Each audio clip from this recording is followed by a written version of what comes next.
اس ام معبد نے کہا وہ دور سے بھی خوبصورت تھا اور قریب سے بھی خوبصورت. ہائے ہائے. پھر اس نے کہا اللہ اکبر. اس کے رخسار بڑے چمکدار تھے. رخسار کہتے ہیں گالوں کو. اس کے رخسار بڑے چمکدار تھے. اس کی رنگت بڑی چمکیلی تھی. اس کے ہونٹوں میں نزاکت تھی. اللہ اکبر. اس کا جسم جو ہے وہ قد رانا نہ لمبا تھا نہ چھوٹا تھا. حضور کے قد کے بارے میں حدیث میں آیا ہے حضور کا قد لمبا بھی نہیں تھا چھوٹا بھی نہیں تھا. لیکن کتنا بھی لمبا آدمی حضور کے بازو میں آ کے کھڑا ہو جاتا تو وہ حضور سے اونچا نہیں دکھ سکتا تھا. حضور پورے مجمع میں سب سے اونچے نظر آتے تھے. صحابہ کہتے ہیں حضور کتنے بھی اونچے کے سامنے کھڑے ہو جائے حضور ہی اونچے نظر آتے تھے. امام کہتے ہیں سارے اونچوں میں اونچا سمجھئے جسے ہے اس اونچے سے اونچا ہمارا نبی. سارے اچھوں میں اچھا سمجھئے جسے ہے اس اچھے سے اچھا ہمارا نبی. اللہ اکبر. حسن کھاتا ہے جس کے نرک کی قسم وہ ملی ہے دلارا ہمارا نبی. سبحان اللہ سبحان اللہ. ام معبد کہہ رہی ہے اللہ. ام معبد کہہ رہی نہ چھوٹے قد کا تھا نہ اونچے. اس لئے کہ چھوٹا ہو کوئی چھوٹا ہو تو برا نہ ماننا. چھوٹا ہو تو بھی خوبصورت نہیں دکھتا زیادہ اور لمبا ہو تو بھی بہت اچھا نہیں لگتا. میانہ قد. حضرت امیر خسرو کہتے ہیں حضور کا حسن بیان کرتے ہیں کہتے ہیں پری پیکر نگارے سرو قد لالا رخسارے. پری پیکر نگارے. مجھے پتا ہے اس پر آپ کو بہت لوگوں کو سمجھ نہیں آئے گی لیکن عشق سے سنو گے تو سب سمجھ آئے گا. پری پیکر نگارے سرو قد لالا رخسارے سراپا آفت دل بود شب چائے کے من بودم. اور میرے امام کہتے ہیں کمری نے گل ان کو کہا سبحان اللہ بلکہ بلبل نے گل ان کو کہا. ہر مخلوق اپنے سبجیکٹ پر ان کو دیکھ رہی ہے. کیا بلبل نے گل ان کو کہا قمری نے سروے جا فضا حیرت نے جھنجلا کر کہا یہ بھی نہیں وہ بھی نہیں. سبحان اللہ سبحان اللہ. بلبل کہہ رہا ہے یہ گل ہے. حضور کو دیکھ کے کہہ رہا ہے یہ گل ہے. اور قمری کہہ رہی ہے یہ سرو کا درخت ہے یہ سرو ہے. ان کا قد اقدس سرو کے درخت کی طرح ہے. لیکن حیرت کو غصہ آ رہا ہے اور وہ کہہ رہی ہے نہیں نہیں وہ گل بھی نہیں ہے اور وہ سرو بھی نہیں ہے. کیوں؟ اس لیے کہ توجہ گل کیوں نہیں ہے وہ گل کیوں نہیں ہے سرو کیوں نہیں ہے. اس لیے کہ گل تو باغ میں ہوتا ہے گل تو چمن میں ہوتا ہے سرو تو باغ میں ہوتا ہے مگر حضور کسی باغ میں نہیں بلکہ سارا باغ حضور میں. توجہ حضور باغ میں نہیں ہے حضور باغ میں نہیں سارا باغ حضور میں. اور امام اس کو کتنی اچھے انداز سے بیان کرتے. لوگ کہتے ہیں آپ لوگوں کی گفتگو احمد رضا کے بغیر پوری کیوں نہیں ہوتی. ہم کہتے ہیں احمد رضا کی طرح کوئی بات بھی کرتا ہو 14ویں صدی میں تو اس کو بھی لا کر بتا دو. ہم اسی طرح بات کریں گے اسی کو کوٹ کریں گے. کیسا بیان کیا. اردو ادب کے اوپر 14ویں صدی میں میرے امام کا احسان ہے. لوگ تو اپنی لیلاؤں کی زلف اور رخسار کی باتوں میں الجھے ہوئے تھے. وہ احمد رضا ہے جس نے فن شاعری کو بھی کلمہ پڑھا کر مسلمان کیا. واہ واہ واہ. اسے احمد رضا کہتے ہیں. یہ کوئی مبالغہ نہیں ہے حقیقت ہے. دیکھو کس طرح کی بات کی ہے. اللہ اکبر. توجہ فرمائیں. وہ گل ہے لبہائے نازک ان کے. اب میں زمین والوں سے مخاطب نہیں ہوں.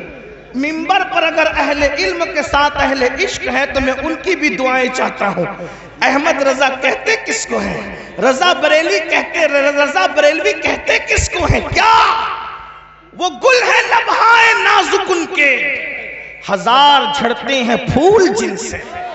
وہ گل ہے لبہائے نازک ان کے، پھول سے کبھی پھول نہیں جھڑتے، پھول سے کبھی پھول نہیں جھڑتے، لیکن یہ کیا لبہائے نازک پھول ہے کہ وہاں پھول سے پھول جھڑ رہے ہیں۔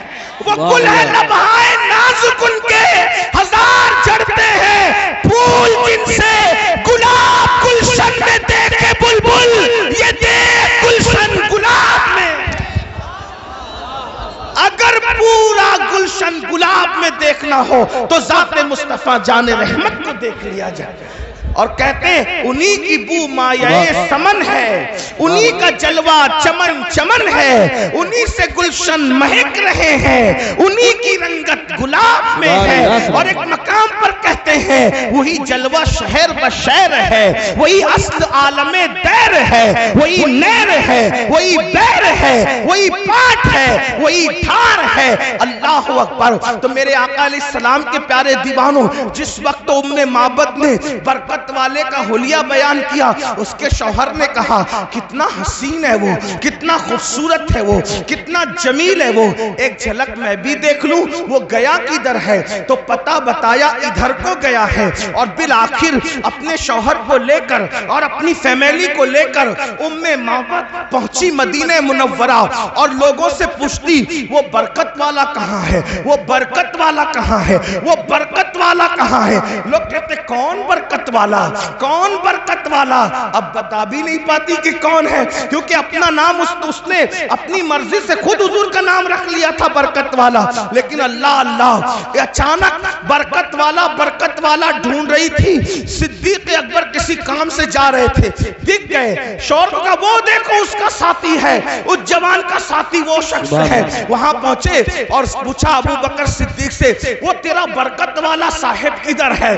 آپ مسکرا پڑے، اچھا آپ ملنا چاہتی ہیں؟ لے کر کے گئے، اور اس کے بعد جیسے ہی پہنچے ام معبد کے شوہر نے دیکھا اور دیکھ کے کہا واللہ یہ کسی جھوٹے کا چہرہ نہیں، یہ تو سچے کا چہرہ ہے۔ اور پھر کہا آپ کیا کہتے ہیں؟ تو جو کہا کلمہ پڑھ کے وہ سب کے سب مسلمان ہو گئے۔ اندازہ فرمائے میرے آقا علیہ السلام کے پیارے دیوانوں، اصل میں ہمیں اپنے بچوں کو حضور کی عظمت بتانی ہوگی، ہمیں اپنی نسلوں کو حضور کی سیرت بتانی ہوگی۔ ایک آخری بات اس عنوان سے کرتا ہوں، پھر اینڈ کی طرف چلتے ہیں، ذرا توجہ کرنا۔ دیکھو آج کل لوگ عجیب سی باتیں کرتے ہیں، عجیب باتیں لوگ کرتے ہیں، اور یہ جتنی باتیں ہو رہی ہے غلط سلط کیوں ہو رہی ہے پتہ ہے؟ صرف حسد میں، بغض میں، صرف لوگوں کو حکمرانی کا بھوت سوار ہے دنیا میں، اس لیے لوگ ایسی باتیں کر رہے ہیں، لیکن حقیقت سے کوئی تعلق نہیں۔ حضور جتنے اچھے، صحیح سیرت پیش کرو، کیسے حضور ہے دیکھیں، حضور کی شان کیا ہے، حضور کی سیرت کیا ہے، توجہ کرو، دھیان سے سنو، کسی کو بتانے کام آئے گا۔ کہتے ہیں جب اللہ کے رسول علیہ السلام نے مکے کی سرزمین پر نبوت کا اعلان کیا، اعلان نبوت کیا، تو مکے کے گھر گھر میں جھگڑا ہو گیا۔ اعلان نبوت سے جھگڑا ہو گیا کیونکہ وہ کچھ لوگ غلطی پر تھے، ان کے بچے سچائی پر آئے، انہیں دکھ ہوا۔ سچائی کو لوگ جلدی قبول نہیں کرتے، سچائی قبول کرنے میں وقت لگتا ہے، لیکن سچوں کو محنت کرنی پڑتی، سچائی قبول کرنے میں وقت جاتا ہے، سچوں کو محنت کرنی پڑتی ہے، قربانیاں دینی پڑتی ہے۔ جب آپ سچے ہو تو آپ محنت کیوں نہیں کرتے؟ آپ قربانیاں کیوں نہیں دیتے؟ آپ سیرت النبی کو عام کیوں نہیں کرتے؟ پاس پڑوسیوں کو رسول اللہ کے واقعات کیوں نہیں سناتے؟ اپنے بچوں کو حضور کے واقعات کیوں نہیں سناتے؟ مکے کی زمین ہے، نفرتوں کا ماحول ہے، طوفان بدتمیزی بپا کی گئی ہے۔ ایسے عالم کے اندر اللہ کے رسول علیہ السلام اپنی زندگی گزار رہے ہیں، حضور کی لائف گزر رہی ہے۔